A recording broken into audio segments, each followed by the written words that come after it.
Assalamualaikum warahmatullahi wabarakatuh. Hai adik-adik, kembali lagi dengan Kak Imam. Jadi, pada video pembelajaran kali ini, kita akan membahas mengenai tematik pada pembelajaran ketiga. Namun sebelum belajar, kita berdoa terlebih dahulu ya. Berdoa dimulai. Berdoa selesai. Adik-adik, apa kabar nih? Semoga kita semua selalu dalam keadaan sehat dan dalam lindungan Allah ya. Adik-adik, bagaimana kalau kita mencari suasana baru? Kita pergi ke lapangan sekolah yuk. Yuk, ikutin kakak. Wah, kita telah sampai di lapangan SDIT Al-Ansor Samarinda ya adik-adik. Luar biasa nih, cuacanya sangat cerah dan suhunya terasa hangat. Kira-kira adik-adik ada yang tahu nggak yang menjadi faktor kenapa suhunya terasa hangat itu karena ada apa sih? Yap, bener banget. Jadi karena adanya matahari. Di antara adik-adik ada yang tahu apa itu matahari? Wah, sepertinya masih banyak yang belum tahu ya. Oke, kakak jelasin. Jadi, matahari adalah sumber cahaya bagi di dunia ini dan merupakan sumber energi bagi kehidupan, baik bagi manusia, hewan, maupun tumbuhan. Ternyata, matahari memiliki banyak manfaat dan peran yang sangat penting loh bagi kehidupan. Perhatikan pembelajaran berikut ini ya. Baik adik-adik, langsung saja kita belajar mengenai manfaat cahaya matahari.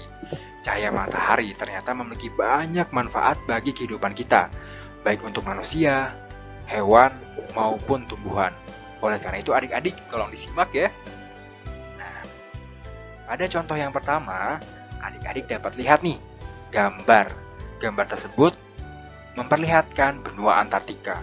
Di sana pastinya sangat dingin dan airnya itu membeku.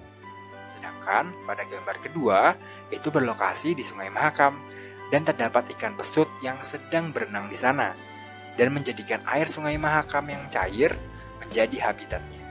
Sedangkan juga terdapat air bersih yang mengalir adik-adik yang biasanya digunakan manusia untuk membantu kehidupannya.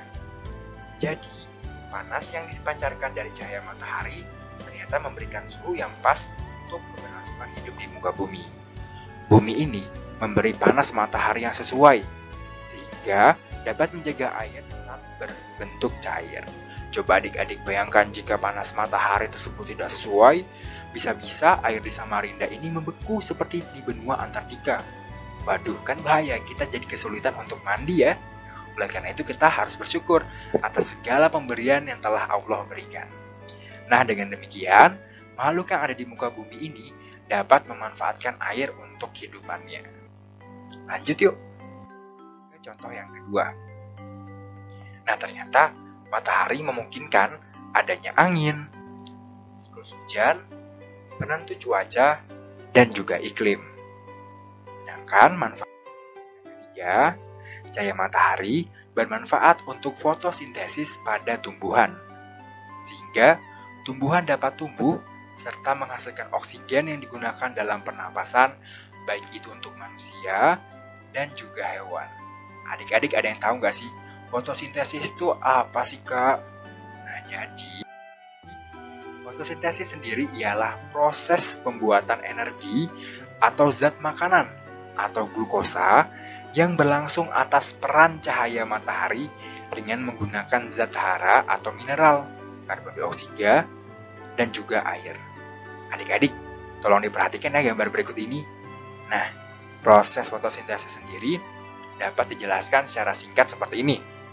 Tumbuhan membutuhkan sinar matahari, air, dan udara untuk membuat makanannya sendiri. Setiap hari, zat hijau daun atau klorofil pada daun tanaman menyerap sinar matahari. Tumbuhan memanfaatkan cahaya matahari, karbon dioksida dari udara, dan air dari tanah untuk membuat makanan yang mengandung gula. Tumbuhan lalu mengeluarkan oksigen sebagai hasil yang tidak terpakai, walaupun sebagian digunakan juga untuk bernafas. Lanjut, yang keempat, ternyata matahari juga dapat dimanfaatkan loh sebagai pembangkit listrik tenaga matahari atau surya. Sebagai contoh nih, ada panel surya, di mana panel surya ini dipasang di atap bangunan dan rumah di bagian perkotaan untuk mendapatkan listrik dengan gratis. Luar biasa ya, dengan dengan memanfaatkan cahaya matahari dapat menghasilkan listrik dengan gratis. Oke, lanjut ke contoh yang kelima. Pastinya adik-adik sering dong ya melihat ibu atau ayah di rumah sedang menjemur pakaian. Dan ajaibnya, saat dijemur itu kan basah banget. Namun setelah selesai dijemur, baju tersebut menjadi kering. Waduh, kira-kira ada faktor apa nih yang menyebabkan baju tersebut dapat kering? Pasti adik-adik pada penasaran ya. Tunggu sebentar ya. Nah, sedangkan pada gambar kedua tersebut ada Pak Tani yang sedang menjemur padi. Nah, ternyata panas matahari lagi nih yang dimanfaatkan untuk menjemur pakaian setelah dicuci sehingga cepat kering.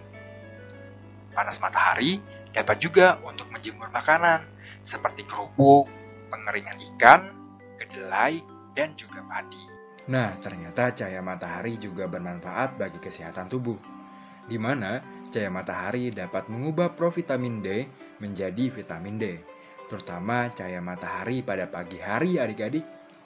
Kita lanjut ke contoh yang ke-7. Ternyata beberapa pekerjaan ini memanfaatkan panas matahari untuk mendukung pekerjaannya. Sebagai contoh yang pertama nih, ada petani garam, di mana petani garam bekerja membuat garam dari air laut. Air laut tersebut adik-adik, dia mengandung garam. Nah, aktivitas petani garam berada di daerah pantai, di mana pada prosesnya memanfaatkan sinar atau cahaya matahari untuk memperoleh garam tersebut. Pada contoh yang kedua, di sini ada ikan asin adik-adik. Nah, adik-adik ada yang suka nggak sih dengan ikan asin? Kalau kakak sih suka, apalagi kalau dimakan dengan sayur asem ditambah dengan sambal. Waduh, jadi lapar ya. Oke, kita fokus lagi nih. Jadi, dalam ikan asin ini adik-adik, ternyata terkandung nilai gizi yang sangat tinggi. Ikan asin ini ternyata diolah dari ikan segar loh adik-adik. Hasil tangkapan dari nelayan. Nah, ikan hasil tangkapan para nelayan ini tidak semuanya dijual dalam bentuk ikan segar yang seperti adik-adik lihat di pasar. Namun ada juga beberapa ikan diolah terlebih dahulu menjadi ikan asin, kemudian baru dijual. Tujuannya agar ikan asin ini bisa lebih tahan lama. Lanjut ke contoh yang ketiga. Di situ ada gambar kerupuk. Nah, jadi para pengusaha kerupuk ini biasanya membuat kerupuk itu dengan membuat adonan kerupuk dulu menggunakan tepung terigu. Kemudian adonan itu dipotong atau dibentuk sesuai keinginan. Nah, setelah dibentuk, kerupuk kemudian dijemur di bawah sinar matahari sampai kering. Jika sudah kering, kerupuk kemudian digoreng dan siap adik-adik santap nih. Lanjut yuk ke contoh yang terakhir. Nah, ini bisa dibilang paling penting karena matahari ini menjadi penyatu planet-planet dan benda angkasa lain di sistem tata surya yang bergerak atau berevolusi mengelilinginya. Adik-adik dapat lihat pada gambar. Di situ terdapat planet Bumi, Jupiter, Uranus, Venus, Merkuri, dan juga Mars, serta ada Saturnus. Nah, keseluruhan sistem ini dapat berputar di luar angkasa karena ditahan oleh gaya gravitasi matahari yang sangat besar. Luar biasa ya ternyata manfaat matahari adik-adik, mulai dari untuk menjemur sampai menjadi penyatu planet-planet dan benda angkasa lain yang berada di sistem tata surya. Wah, sudah tidak terasa materi pembelajarannya telah habis adik-adik. Pastinya adik-adik sudah pada paham dong ya terkait manfaat matahari. Tadi ada untuk manusia, hewan, dan juga tumbuhan. Baik, saya ucapkan terima kasih atas pembelajaran pada hari ini. Kepada adik-adik tetap semangat dan semangat ya belajar dari rumah. Wassalamualaikum warahmatullahi wabarakatuh.